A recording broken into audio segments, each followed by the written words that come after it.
Speaking of movies where the villain won, and this one hurts because it was always one of my favorites, The Wedding Planner from 2001. And I went into this like, oh yeah, that Jezebel of a wedding planner lady, I'ma get her. But upon the rewatch, not only is this man Steve the villain, but we gotta stop calling this movie a rom-com. This is a horror film. Let me tell you why. Let's start when they first meet, when Steve saves Maria from that runaway dumpster, which all things considered we can also call him. Sir, why are you cradling her head like that? Mr. Doctor, why are you on top of her? I would not trust this person with my medical care, especially if there's anesthesia involved. I'm uncomfortable. The negging when they were at the hospital, he knew what he was doing when he said that she had a big neck. Friends, don't fall for it. That shit is childish. If you know that you're engaged, why are you accepting movie date night requests from someone that is not your fiance? Oh, it was Maria's friend that invited him, so it was gonna be like in a group setting. If he didn't see that very obvious setup, then he's wicked and dumb. Pull his medical license on principle. We should not have stupid people in healthcare. And that tracks because the whole M&M thing gave unintelligent. The candy coating isn't even made of chocolate. The brown ones are getting dyed too. But let's say that he genuinely didn't know about the movie date thing. Oh, okay. When he got there, but then the friend left him and Maria to go see about her friend's brother's godmother, that's when he was supposed to bounce too. But he didn't. And in fact, tells us later in the movie that the reason that he didn't leave is because maybe he's just a guy and an opportunity presented itself. Fam, that is something a demon would say. No one cares about your cold feet, sir. You supposed to work that out with your fiance. Preferably not 2 minutes before the wedding ceremony is supposed to start because girl, talking about walk with me.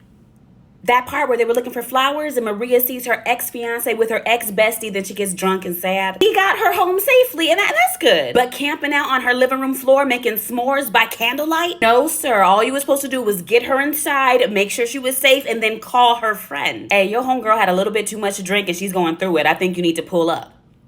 Now, do I hold Maria accountable in any of this? Absolutely the hell not. The only thing I was mad about was that man Massimo that kept trying to pressure her into marriage and wouldn't take no for an answer. She should have cussed him out. And her daddy too. And she didn't have an obligation to tell that lady about Eddie. Let me tell you why. In a perfect girls girl world, you should be able to say, hey, your man ain't shit. And then they break up, we eat charcuterie, and she goes on to live an incredible life. Have you ever tried to tell your friend about their toxic partner and they were not ready to receive that? That may or may not be the end of your friendship. I will risk that for someone that I love and hope that our relationship survives, but a stranger?